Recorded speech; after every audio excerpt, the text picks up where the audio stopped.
Hello दोस्तों, स्वागत है आपका इंटरनेशनल नॉलेज शो में। तो दोस्तों, आप सभी लोग जानते हैं यमन में कई सालों से गृह युद्ध छिड़ा हुआ है, जहां एक तरफ है हूती विद्रोही तो दूसरी तरफ है यमन की निर्वासित सरकार। आज की तारीख में अगर आप देखें तो पूरी यमन पर आपको हूती विद्रोहियों का राज मिलेगा, लेकिन इन हूती विद्रोहियों को सऊदी अरब बिल्कुल भी पसंद नहीं करता है। इसलिए आपने देखा होगा कि पिछले 2 साल से लगातार जो सऊदी अरब और उसके साथी देशों का गठबंधन है, जिसमें यूएई शामिल है, इजिप्ट शामिल है और इसके अलावा छोटे मोटे अरब देश शामिल हैं। ये सब मिलकर लगातार यमन के अंदर हूती विद्रोहियों पर बमबारी कर रहे हैं और इस बमबारी से आप नागरिक भी मारे जा रहे हैं। और इसका कारण ये है कि ये जो अरब देश हैं, इन्हें युद्ध लड़ने का जीरो एक्सपीरियंस है और इसलिए ये बिना जांचे परखे जहाँ पर ज़्यादा आदमी इकट्ठा मिले वहीं पर बम बरसा दिए। न वहाँ देखते हैं बच्चे खड़े हैं, न बुजुर्ग देखते हैं, न महिलाएं देखते हैं, बस ये बमबारी करते जा रहे हैं पिछले 2 साल से। इसलिए सऊदी अरब के इस गठबंधन पर लगातार सवाल भी उठ रहे हैं। लेकिन आप कहेंगे कि मैं आपको आज ये खबर क्यों बता रहा हूँ, इसका एक कारण है। दरअसल जब यमन पर बमबारी होती है, उसके जवाब में हूती विद्रोही भी पीछे नहीं है, वो भी रॉकेट से हमला करते हैं। लेकिन अभी तक देखा जा रहा था कि ज़्यादातर रॉकेट हमले सऊदी अरब पर होते हैं, क्योंकि सऊदी अरब की सीमा यमन के साथ मिलती है।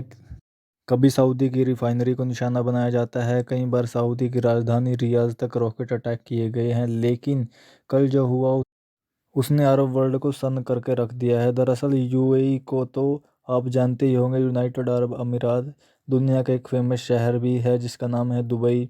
बहुत से लोग घूमने भी जाते होंगे। तो पर एक अमीरात और है जिसका नाम है अबू धाबी।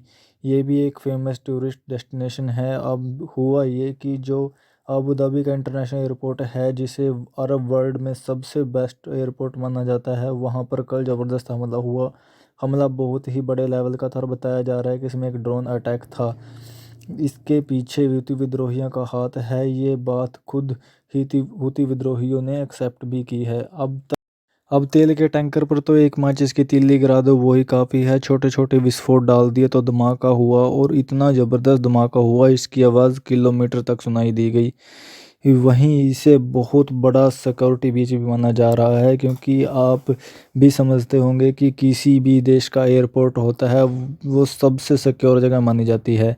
वहाँ पर सबसे ज़्यादा एडवांस रडार लगाए जाते हैं जो एक छोटे से छोटे पक्षी को भी डिटेक्ट कर लें।